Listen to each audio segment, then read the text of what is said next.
Hey guys, welcome back. If you are new here, welcome for the first time. My name is Rachel and today I'm going to talk to you about dysfunctional relationships. Basically, all about them, some things that I have experienced and how to heal and move on from the situation. So just a bit of background information. I have had some experiences when I was younger in high school and early college years that I knew were not healthy for me at the time, but I kind of kept with them. And I'm talking of course about relationships. Now that I am in a steady relationship, a very healthy one, it's easy for me to look back on those and kind of see what I was doing wrong and how that person was mistreating me, etc, etc. I wanted to share my knowledge with you guys because I've had some experiences that have really led me to be stronger as a person, but that have also educated me. So if you are a young girl or guy out there, I just kind of wanted to share my story in the hopes that if you are involved with someone that is really wrong for you, hopefully I can help you kind of maybe not get out of the situation, but kind of just give you a clear head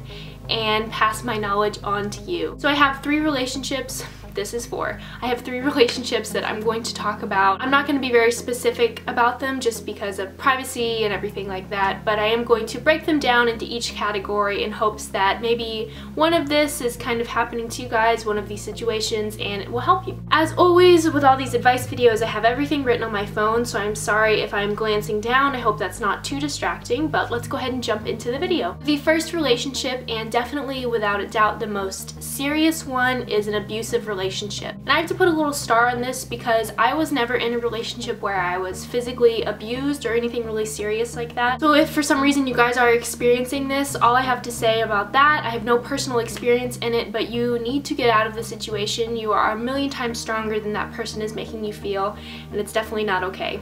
Now, for my side of this story, I would say that this relationship was abusive in the fact that he was a very emotionally abusive person towards me. It was very dysfunctional and a very stress-filled relationship. This guy I had dated a little bit in high school. He was like my dream guy. He was kind of like a bad boy. He was a year older than me, and I always thought he was like super cute and super awesome. We dated a little bit in high school, but it kind of never led to anything. And my freshman year of college, the summer before my freshman year, was when we really started to hang out and kind of date. Now, all through the summer it was fine, and when I went away to college was when things got really rocky.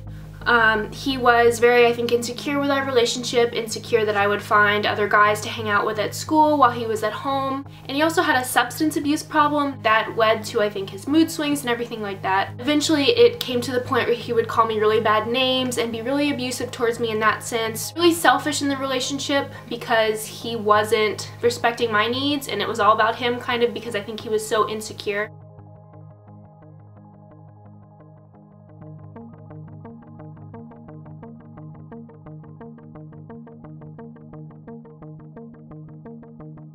So that's all I really want to say about it. I don't want to bore you guys too much with my backstory, but if you guys are experiencing a relationship like this, I have a couple points of advice for you. Basically, if this person is putting you down or making you feel insecure about yourself or being just mean to you, it's not okay. If you get to a point where you are not being happy and safe feeling in that relationship, you need to leave. And for me, it was my dream guy, and I really didn't want to let him go. I was just so enamored with the fact of us being together, and I kind of overlooked my happiness for the sake of his happiness, which is completely wrong. In a relationship, your dynamic should be 50-50. You guys both should be giving and taking happiness from each other. You can always talk to this person about it and explain to them how you're feeling. If they are a rational person at all, they will understand, but if it is an abusive relationship, even an emotional abusive, verbally abusive situation like mine, they're probably not going to understand. I think any rational person in a relationship like that would never say that to their partner. I know I never would in a million years. So I would definitely just tell you just to end it. You are stronger than that relationship. You are stronger than you think you are. And once I left that relationship, I was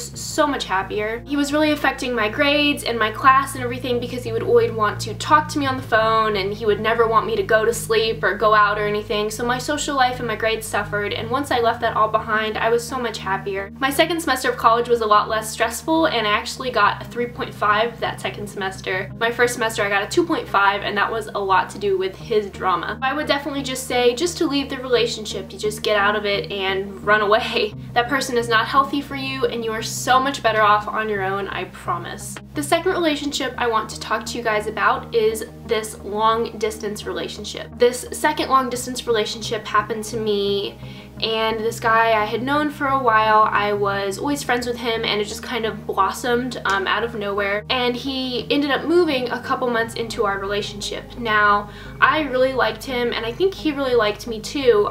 We never put a label on it. I was never his girlfriend, he was never my boyfriend, but we were talking all the time, and I considered us to be in some sort of relationship.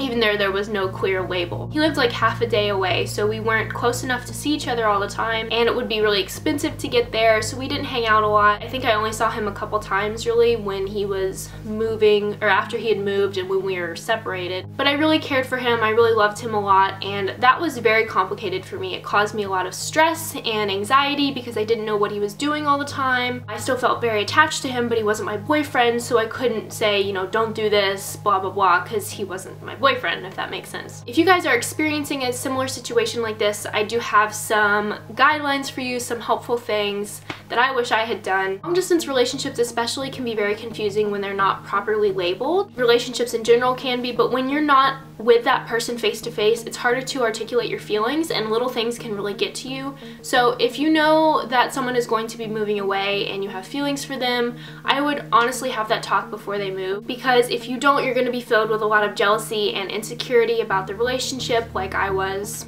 If by chance this person doesn't want to pursue a relationship, it's better to end it there, because it's really going to be very hard for you to hang on to something that is not completely there. They're far away. You're not going to be able to see them, and it's just very complicated. So I would say if you are experiencing this, talk to them first, try to get a resolution, some kind of thing going, and if you can't continue as boyfriend and girlfriend or whatever, girlfriend, boyfriend, then just continue as friends. It's kind of harsh, but in the long run, it will really be much more healthy to you. I promise, I've been there. The last relationship I want to talk to you guys about, and I think the most common relationship, is the pseudo relationship. And this is someone that you are dating, talking to, the boundaries aren't very clear, you really like them, you think they like you, it's kind of working, you guys really like to hang out, and you hang out a lot, but it is very confusing. Now, for my story, I met this guy, and when I was at school, we were a couple hours apart, we didn't hang out all the time, and he said that he wasn't interested in dating me, and like a fool, I was like, oh, that's okay, like I just want to hang out, which I really didn't. I wanted a relationship with him, but also at the time I was content to keep it like that because we didn't live close, so I figured, you know, if it would happen, we would start up when I moved back from school, so we just kind of kept it casual, and that was very drama-filled to me because, once again, you don't know what that person is to you. They're not your boyfriend. It's kind of a gray area, so it's harder to articulate your feelings about the relationship because you're not sure if they reciprocate. Eventually, when I moved back from school over the summer, we did kind of reconnect. We dated for a while as per his labeling of the relationship, not mine. It just kind of fell apart. Now, I was so stressed out and kind of emotionally involved. I can't think of another word. I was so stressed out because of this relationship and very emotionally attached. It was just really confusing to me, and I didn't articulate my feelings, and I didn't put a stop to it like I should have. So if you guys are experiencing this relationship, and I think this is very common, here's what you need to do. You need to talk to that person, say what you're feeling, and get their signals from them. It's not better to stay and wait like I did because we broke up, the thing deteriorated, and it was very stressful and emotional the whole time. I didn't get what I wanted, and it wasn't a waste of time, no relationship ever is, but it wasn't the best use of my time because we weren't in it for the same reasons. I'm not saying if you're a 16-year-old girl for you to go to the guy that you've been on 2 dates with and say, I want to date you, what are we, label us, because that's really bad. Especially in the game of dating, you kind of have to play it cool, which is stupid, but when you're not actually with that person, when they're not your boyfriend or girlfriend, you kind of just have to wait it out and just let it ride. But I would say to you, if you are in a relationship like this and you are looking for some sort of signal or, you know, label or anything, after it's been about, you know, a month and a half or 2 months and you guys have been hanging out a lot, he or she says that they really like you and they enjoy spending time with you and blah blah blah, I would just casually ask what they think of this relationship. Now, I'm not saying, hey, what do you think we are, like label us, but just say that you enjoy spending time with them and you would like to know maybe where they see this going in the future. Something casual but also to the point because you don't want to waste your time. In my experience, I really liked this guy. I thought he was super cute And I know that feeling that you really like someone and you're really anxious. You kind of want to impress them a little bit because they're like your idol, you know, you really like them. But it is better to kind of cut it off at the beginning if it's not going to happen. And if it is supposed to happen, then they might understand that you really like them too and you want them to continue and pursue the relationship further. Like I said, don't be clingy and overly excited. Just ask them casually after a little while of dating or hanging out.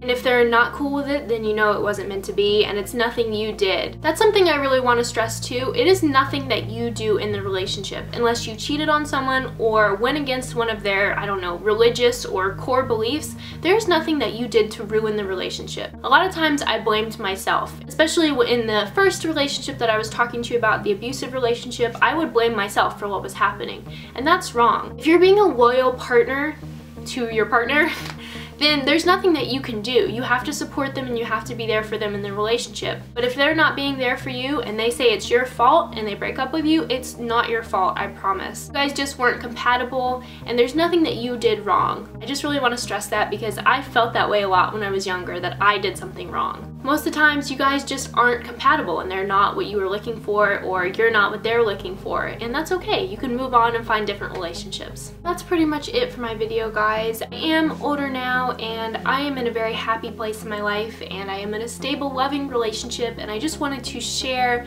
all of this stuff with you because hopefully it will help you if you are going through one of these situations. At the time I felt like there was no one else for me, there was no one for me to be with, and I would be all alone, but trust me, it does get better. I'm with a really great guy right now, and there is someone kind of waiting for you on the other side, I promise. If I didn't cover anything that you wanted me to cover, if you have any questions or comments at all, leave them down in the comments section. I will get back to you as quickly as I possibly can. And if you liked this video, if you found it helpful, please give it a thumbs up. It helps me a lot. And if you really like this video and you want to see more of my face, feel free to subscribe. As always, guys, I hope that you are having a great day. I really hope this helped you. There is someone waiting for you over there on the other side, I promise. See you in my next video, guys. Bye. Now, first order of business. If you guys have noticed, if you are not blind, my hair is a lot shorter, and I just wanted to briefly share my haircut with you guys. I guess this isn't the